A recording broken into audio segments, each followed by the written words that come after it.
Sering nggak sih kita lihat citra satelit, terus kepikiran, gimana caranya komputer bisa ngerti semua ini? Nah, ternyata jawabannya itu ada di matematika. Yang sebenarnya cukup sederhana, tapi dampaknya luar biasa kuat. Ini adalah cara kita mengubah kumpulan piksel jadi wawasan yang benar-benar berguna. Oke, yuk kita coba bedah pertanyaan ini. Kalau kita, manusia, ngelihat lanskap, ada gunung, ada jalan, ada rumah, kita kan lihatnya sebagai satu pemandangan utuh. Tapi kalau komputer, wah cara pandangnya beda banget. Buat komputer, itu semua cuma sebuah grid, sebuah jaringan angka, sebuah masalah matematis yang harus dipecahkan. Dan ini dia jawabannya, data raster. Jadi, lupain dulu deh gambar yang indah itu. Di balik setiap citra satelit, komputer itu cuma melihat kisi-kisi angka yang rapi. Setiap kotak kecil atau piksel, isinya ya cuma satu nilai, satu potongan informasi tentang dunia nyata, entah itu ketinggian, suhu, atau jenis tanah. Cara paling gampang buat ngebayanginnya gimana? Anggap aja ini adalah spreadsheet raksasa yang digelar menutupi seluruh permukaan bumi. Tiap sel di spreadsheet itu isinya satu angka. Angka itu bisa apa aja? Suhu di lokasi itu, jenis tanahnya, atau ketinggiannya. Sesederhana itu kan? Nah, kalau peta kita pada dasarnya adalah spreadsheet, itu artinya kita bisa melakukan perhitungan di atasnya. Disinilah bagian serunya dimulai, yaitu gimana kita bisa mengutak-atik kisi-kisi data ini buat menciptakan pengetahuan yang benar-benar baru. Selamat datang di dunia aljabar peta. Ini tuh semacam ilmu sihirnya para analis peta. Dengan ini, kita bisa melakukan kalkulasi langsung di spreadsheet peta kita tadi. Kita bisa nambahin, ngurangin, atau ngebandingin beberapa lapis peta, sel demi sel, buat nemuin jawaban dari pertanyaan kita. Secara umum ada dua cara dasarnya. Coba deh lihat yang di sebelah kiri. Kita bisa bekerja cuma dengan satu lapisan data. Misalnya kita kaliin aja semua nilai di peta kita dengan angka 2. Mungkin buat mengubah satuan dari meter ke kaki misalnya. Nah, sekarang geser ke kanan. Di sini kita gabungin dua lapisan yang beda. Bayangin, kita punya data curah hujan bulan Januari dan Februari, kita tinggal jumlahin aja keduanya buat dapetin total curah hujan selama 2 bulan itu. Gampang kan? Sekarang gini, nggak semua perhitungan itu ngelihat peta dengan cara yang sama. Tergantung pertanyaan kita apa, kadang kita cuma perlu ngelihat satu sel aja, kadang perlu lihat sekelompok sel di sekitarnya, atau bahkan perlu lihat seluruh peta sekaligus. Pertama, ada yang namanya fungsi lokal. Ini yang paling simpel. Coba bayangin tiap sel itu cuma peduli sama dirinya sendiri. Jadi, nilai baru di peta hasil nanti cuma bergantung sama nilai di sel yang lokasinya persis sama di peta awal. Kayak di contoh ini, kita tinggal tambahin aja angka 4 ke setiap sel, satu persatu tanpa ngelihat tetangganya.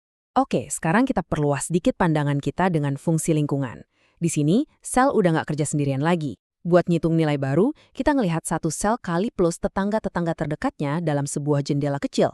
Ini cocok banget buat nyari tahu hal-hal seperti apa sih nilai rata-rata atau nilai tertinggi di sebuah area kecil di peta. Dan yang terakhir, kita punya cakupan yang paling luas, fungsi global. Ya, sesuai namanya, fungsi ini ngelihat seluruh peta. Semua sel di lapisan input kita dipakai buat ngitung satu nilai tunggal di outputnya. Contoh paling klasiknya, ya buat nemuin di mana sih titik paling tinggi di seluruh lanskap data kita. Oke, setelah kita paham lingkupnya, ada lokal, lingkungan, sama global, sekarang yuk kita intip kotak peralatan yang biasa dipakai para analis. Kita bakal fokus ke fungsi lokal dulu ya, karena ini adalah fondasi dari hampir semua analisis raster. Jadi, isi kotak peralatan kita itu pada dasarnya ada 4 alat utama. Ada fungsi matematika, operasi logika, reklasifikasi, dan overlay. Yuk kita buka kotaknya dan kita lihat satu persatu. Fungsi matematika ya, persis seperti yang Anda bayangkan. Kita bisa melakukan operasi aritmatika dasar, tambah, kurang, kali, bagi, atau bahkan fungsi yang lebih rumit kayak akar kuadrat dan trigonometri di setiap sel secara individual. Ini berguna banget misalnya buat konversi satuan atau penyesuaian data lainnya. Berikutnya, operasi logika. Ini pada dasarnya memungkinkan kita buat ngasih pertanyaan ya atau tidak ke data kita. Dengan operator kayak dan, atau bukan, kita bisa nguji berbagai kondisi. Bayangin kita nanya ke peta, tunjukin dong semua lokasi yang lerengnya curam dan menghadap ke selatan. Nah, operasi ini bakal ngasih kita peta baru yang cuma nyorot tempat-tempat yang memenuhi kedua syarat itu. Kalau reklasifikasi, ini adalah alat yang super berguna buat menyederhanakan data. Misalkan Anda punya peta ketinggian dengan ratusan nilai yang berbeda. Dengan reklasifikasi, Anda bisa kelompokin jadi kategori yang lebih simpel. Misalnya jadi dataran rendah, perbukitan, dan pegunungan. Anda tinggal bikin aturannya di sebuah tabel, dan selesai. Baiklah, kita udah lihat semua peralatannya. Sekarang saatnya kita lihat gimana semua ini bisa digabungin buat ngejawab pertanyaan di dunia nyata. Kita bakal pakai contoh klasik, mendeteksi perubahan penggunaan lahan dari waktu ke waktu. Di layar kita sekarang ada dua peta, satu dari tahun 2009, satu lagi dari 2010. Peta ini nunjukin jenis tanaman. Kuning itu jagung, hijau itu kacang, yang ditanam di setiap petak lahan. Kalau dilihat sekilas, kayaknya ada beberapa perbedaan ya, tapi di mana aja persisnya? Nah, dengan aljabar peta, kita bisa nanya langsung ke data. Dengan pertanyaan logika yang sangat simpel, tunjukkan semua sel di mana nilai di peta 2009 tidak sama dengan nilai di peta 2010. Ini cuma satu operasi logika sederhana. Dan ini nih dia hasilnya. Cuma dengan satu operasi logika sederhana tadi, kita berhasil menciptakan peta yang sama sekali baru. Peta ini langsung nunjukin di mana perubahannya terjadi.